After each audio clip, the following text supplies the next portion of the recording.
Ainhoa elkarbizitzan azkatu, beste hiruek, Iñaki Goxuek eta Mantxik bizitzen segitu zuen, baina aldeitea erabakizun etxetik. Altxa, Ainhoa. Eta bakarrik bizitzea jun, eta alabatxo bat eukizun. Gaurre, Ainhoa, arratsaldero bezala, zure alabakin ateazea kalea, pasian, arratsalden. Semaforo baten geldituta zaudete, kalea pasatzeko zai.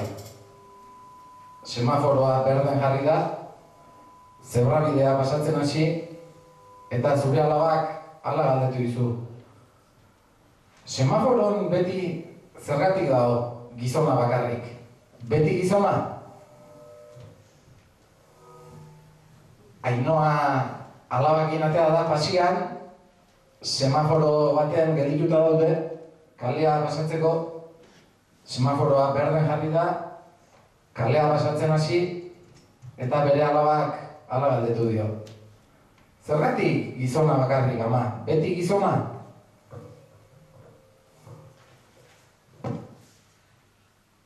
Gure alabak txikia baina, baditu hainbat bertuten,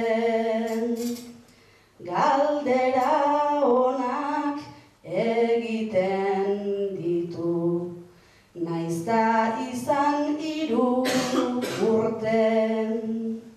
Erantzun on bat nere barruan, zuretzako nahiko nuken, betiko ala izango denik, alaba etzazu uste, baina orain arte semaforoak gizonek egin dituzte.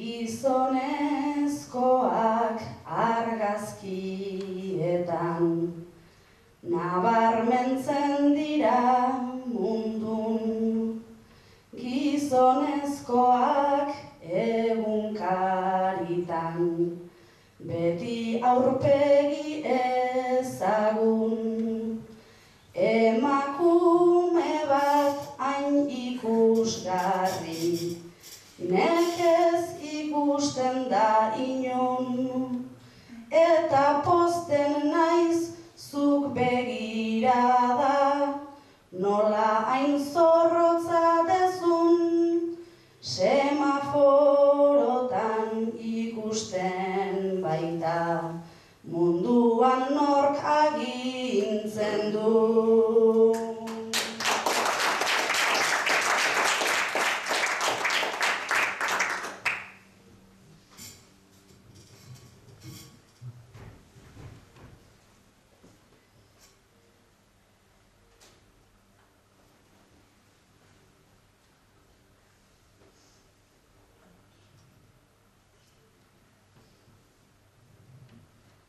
Marrazkilari izan nahi nuke, askotan esan didazu, nik zure nahia kontutan hartuz, egin nahi nizuke kasu, horretarako begiak zabal, zabalik ipini usu, zure mundua koloretsua, ikusteko zain naukazu, emakumeok kabitzen garen mundua marraztu.